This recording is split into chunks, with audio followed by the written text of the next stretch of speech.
Go ahead, Chris. All right, how's everyone this evening? Great. My name's Chris. Oh, I never wrote my name on the board. It's okay, just keep All it. right. If I can draw your attention to the screen for a moment.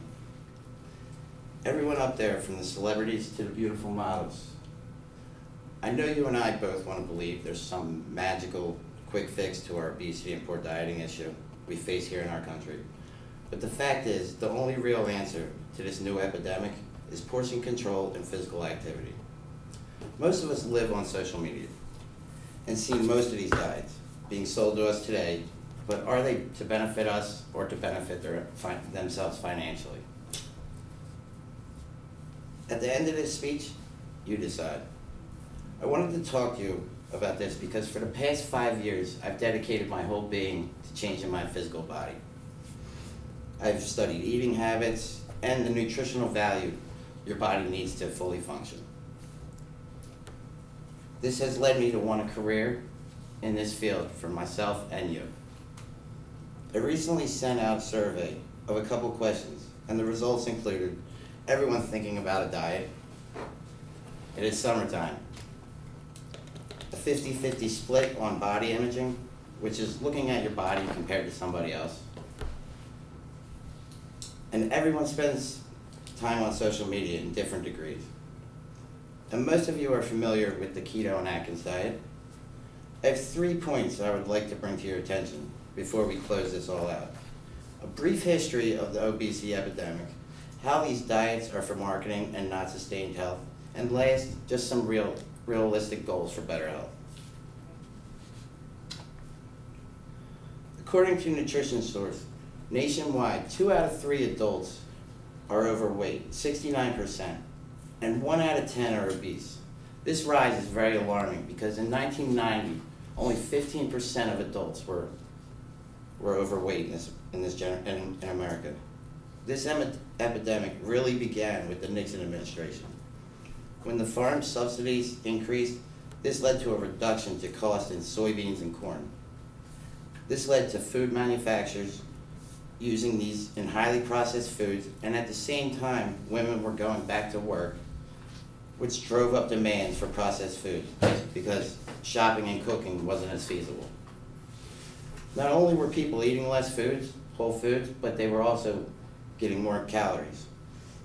This brings me to our children. According to healthfully.com, back in 2015, we were spending $220 million on fast food. Spending that much money on food with no value, but to contribute to this epidemic, it blows my mind.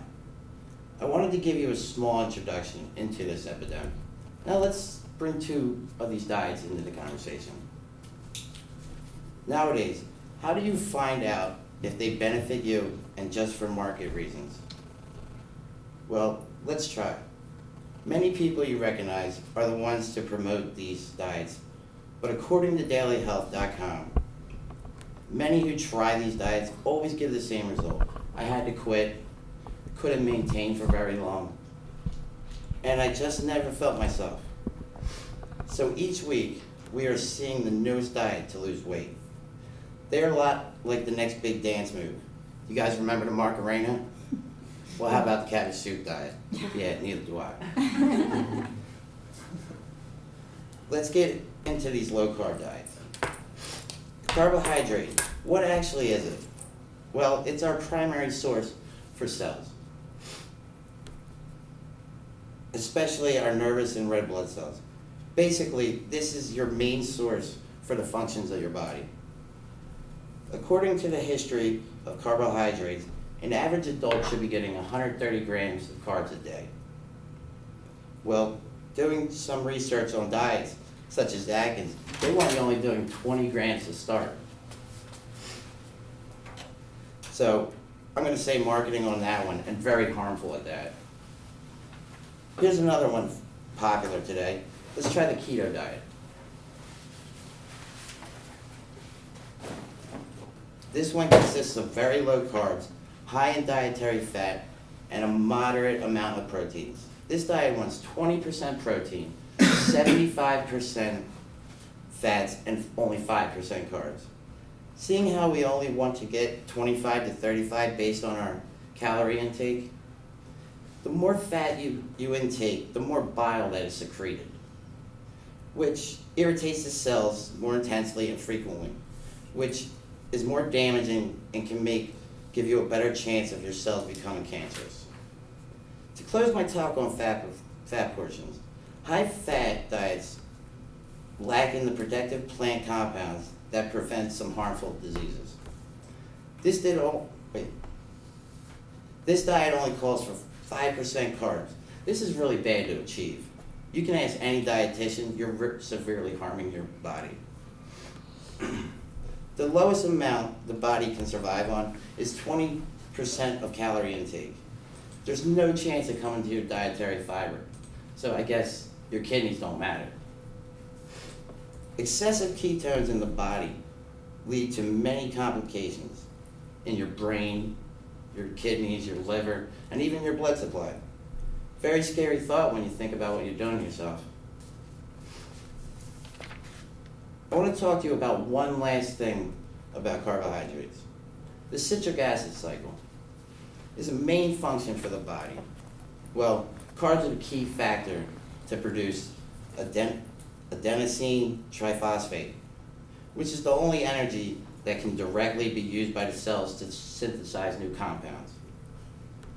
If you want to learn more about that, please just reach out to me after class. If these diets aren't beneficial to your body, then what are they beneficial to? People's pockets? I gave you a small history, a breakdown, how fat diets are for marketing and not for long-term health. Now, let's talk about some realistic goals for our bodies to sustain health. To be honest, we all know there is no magical diet to lose weight and still be physically healthy. So instead of spending money and time on the next fad, the real answer is activity and portion control. According to Digital Media Today, we spend 2 hours and 22 minutes on social media a day. A lot of ads you are seeing on there are diets with some great looking person on it. They always lead to body imaging, which, let's be realistic, we're not going to be that. According to health professions, most agree cutting out processed and saturated fats will lead to better life. Eating more foods such as fruits, vegetables, and whole grains. Being active isn't always addressed in all these diets. Why do you guys think that is? The best three ways is 3 balanced meals, some sort of physical activity, and to close off the refrigerator from the late night snacking. But really, stop worrying about what you think you should look like, and just think about how you feel. There's so many factors to our weight. Portion control and a better understanding of nutrition will help you not to have to deprive yourself of the foods you love to eat. Today, we discussed a couple of things. If I could just restate them, I promise we're almost done. We talked about a brief history. We discussed whether these diets are marketing and not for sustained health, and some realistic goals for good health. I left out my last question of my survey. It was one on, do you diet for health or do you diet for an image? Image overtook health, but I just want you guys to remember, image always fades. Don't let your health. Thank you.